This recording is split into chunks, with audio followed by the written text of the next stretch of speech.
Et c'est l'heure de la chronique politique avec Fahd El Iraqi comme chaque lundi. Bonsoir Fahd.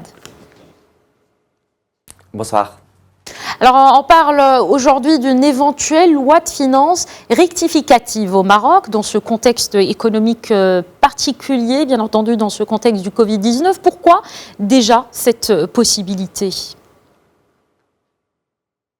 Alors, la possibilité et la nécessité même, on va dire, d'une loi de finances rectificative s'impose par justement cette crise de coronavirus, cette pandémie qui est en train de paralyser l'économie mondiale. Et le Maroc, à l'instar de tous les pays de la planète, il faut l'admettre, est en train de vivre une crise économique sans précédent. Les autorités, les hautes autorités du pays en sont pleinement conscientes.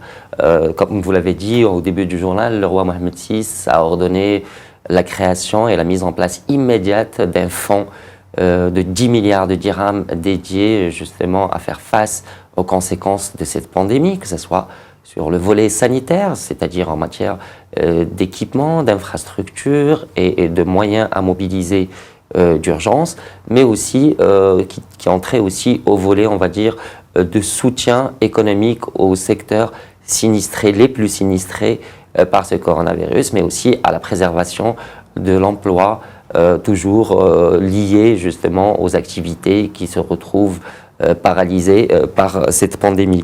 Donc il faut savoir un peu que toutes les prévisions sur lesquelles s'est basé le budget 2020, qui, rappelons-le, a été voté en décembre 2019, tombe aujourd'hui à l'eau, sont caduques.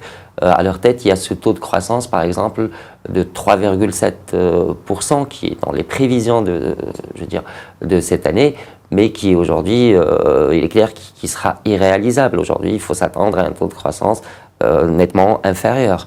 Et donc tout cela fait que justement il faut réviser toutes les projections de finances publiques, et cela peut passer justement par une loi de finances rectificative. D'ailleurs, le chef de gouvernement, dans son intervention télévisée samedi dernier, n'a pas exclu cette hypothèse.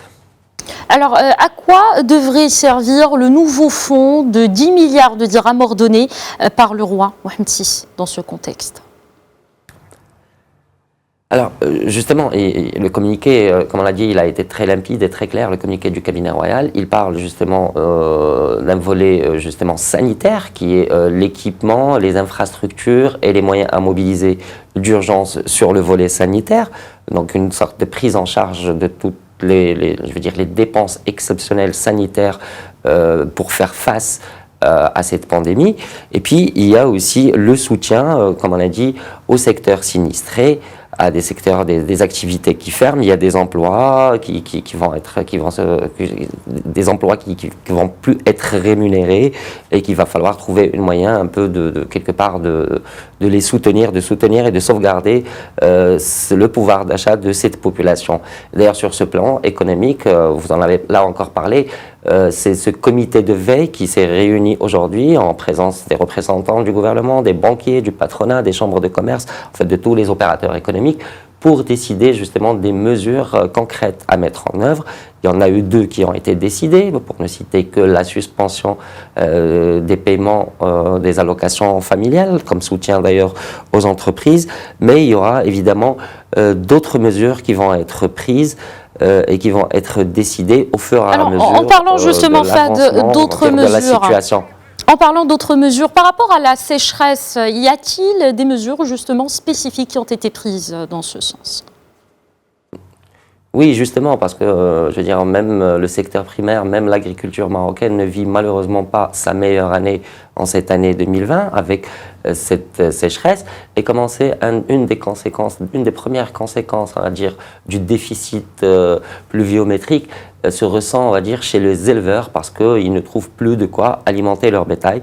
Donc là aussi, il y a le ministère de l'Agriculture qui, il y a quelques jours déjà, avait annoncé des mesures d'urgence dans ce sens. Il y a eu 55 millions de dirhams qui ont été débloqués pour soutenir l'alimentation de bétail, en orge en l'occurrence, dont le prix va être contrôlé. Il y aura aussi 11 millions de dirhams supplémentaires qui vont être débloqués. Et là aussi, un suivi permanent de la situation est en cours pour justement prendre très rapidement les mesures qui vont s'imposer. Des mesures, entre autres, notamment la facilitation et la simplification du paiement des assurances agricoles pour les agriculteurs, on va dire, et les superficies qui profitent de ce système d'assurance. Merci beaucoup Fadel Araqi pour ces informations. Vous étiez avec nous en direct depuis notre studio de Rabat. Merci encore une fois.